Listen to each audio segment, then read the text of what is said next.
Il Consiglio approva. Pongo quindi in votazione per l'immediata eseguibilità. Voti favorevoli? Voti contrari? Nessuno. Il via libera con l'astensione delle opposizioni è arrivato l'una di notte dopo una seduta a fiume dedicata anche ai temi della sanità.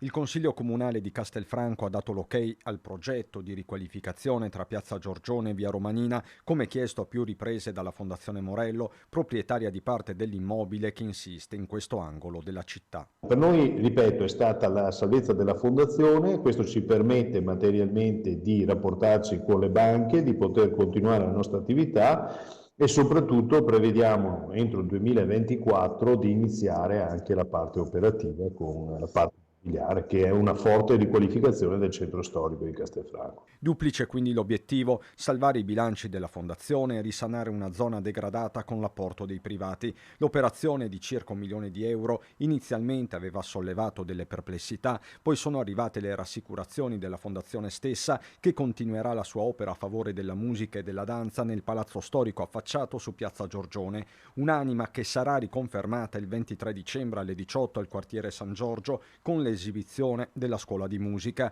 L'invito è esteso, dice Casteller, a tutti i consiglieri comunali. E vi aspettiamo in quell'occasione per scambiarci gli auguri assieme e valorizzare quello che è un bene supremo per tutta quanta la cittadinanza di Castelfranco, la Fondazione Morello.